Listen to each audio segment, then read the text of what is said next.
The sound improves immediately. Start from 19? Yep.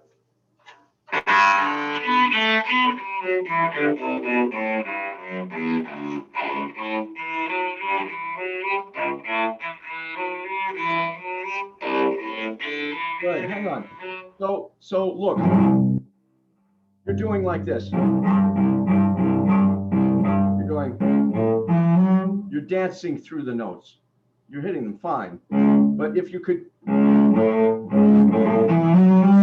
lengthen them a little.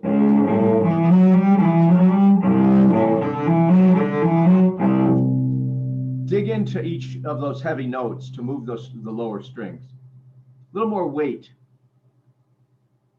Okay. Oh, no, hang on, babe. Hang on. Just start with the C sharp.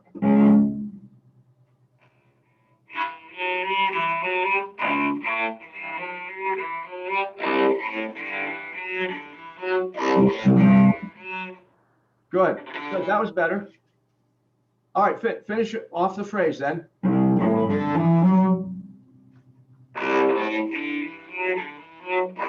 No. Yes. That's right.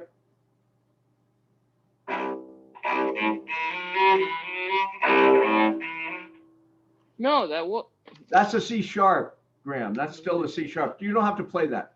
Let's go on to measure 22, please. We'll just finish this off here. 22.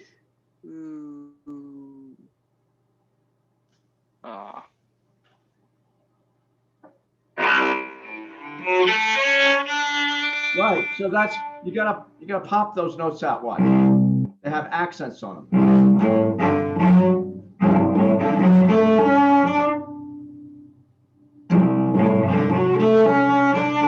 So each note needs to be has a little bit of accent on it.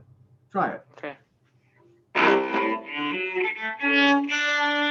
That's it. And I'm going to be picky. Between the second last note and the last note, you took a breath. You lifted the bow. You want to actually go. Look, you want to add weight to it. You don't want to let go of the sound. Go ahead, try it again. Did you see the way you went? You jumped. Actually, I didn't see that. You didn't sense that? I'll go slower and see if I notice it. Okay.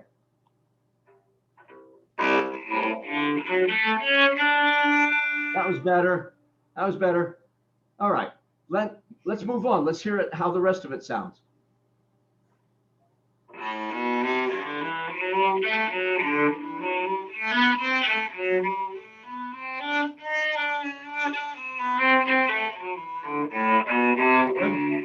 Good, good, good.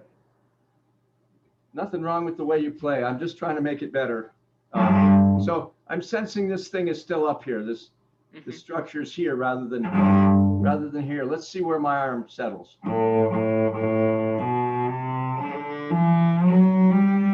What am I doing? I'm actually tilting the cello. You see that? With my knees. Oh. Did you ever hear that before? No, I've never. Well, so you're going to play something really important on the C string. Yeah. And if you're way down here with the cello just centered, you're going to hit your knee. Oh, move your knee like out of the way so that you can play the exactly so you get some clearance. You see. Yes, I have heard that. And then when you're playing on the A string, you want a little clearance there, so that you don't hit your knee. You see. So anyway, this is part of our technique that we get used to. And watch how it works. So I'm kind of center here.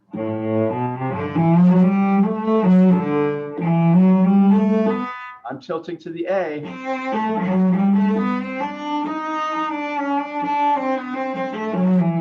And I'm over here, I've tilted it up a little bit to favor the G and the C. And then I move back to the middle.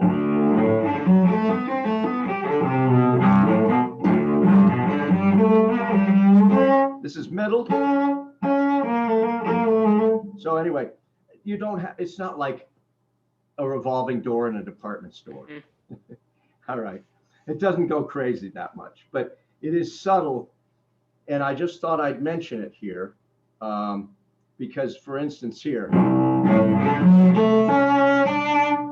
see what I did? I went from the seaside, not the seaside as in by the ocean, but the C string. And then I tilted it slightly to the A string, you see. That allows your arm to not just constantly reach over for the A, you see, uncomfortably, or run into your knee for the C. Ooh, I'm full of rhymes today, aren't I? Okay, so good. Let's start. Just take the scale at the end of measure 22, please. Now, there is something he does with the 1, 2, 3. I don't want to go into the explanation rather than 1, 3, 4. Just try 1, 2, 3. Just try it. And then you finish up with 1, 1, 2 at the end of the measure, right? 1, 1, 2. At the end of the at the end of the measure, it says oh, I never saw those markings. Oh, well, I was looking at the ones below the top one. I was seeing 1, 2, 2. Uh-huh. Oh, you're right. By golly. You're right. Casals has that. There's nothing wrong with that. In other words, he does 1, 2, 2. I won't ask you why. I'll just tell you because it's quick. He does 2, 2 because it's a half step. A 1, 1 is a whole step. Whole steps, you have 50% more chance to go out of tune than you do with a half step. Right? Your finger's just moving half the distance, right? Yeah.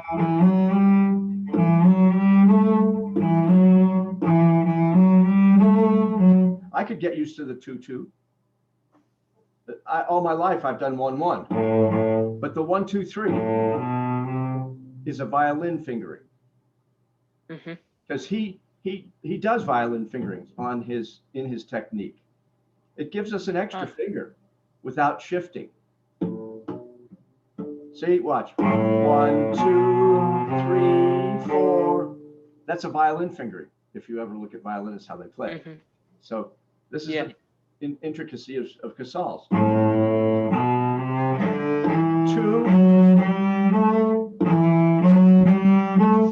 Because you can articulate to the 2 pretty easily, and then you have a half step. You see, it's a finer point of fingering, Graham, and I'm really delighted to be able to share it with you at a young age. Man, who knows where I'd be if I had this kind of teaching when I was your age. But I'd be making a lot more money right now. That's true. In a big orchestra. All right. Well, I mean, I've played in big orchestras, but not full, not a lifetime gig. So anyway, I'm happy to be here working with you. So let's do that. Let's do 1, 2, 2. Try it, slow motion, and all separate. Whenever we work on fingerings, we go separate. 1, 2, 3, 2, 2, 4. Try it.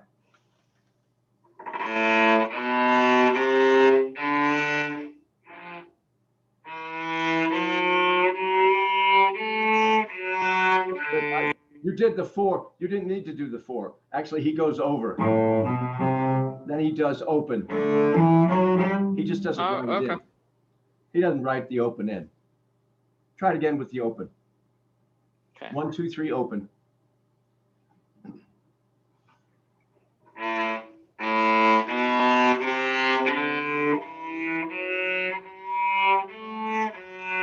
See?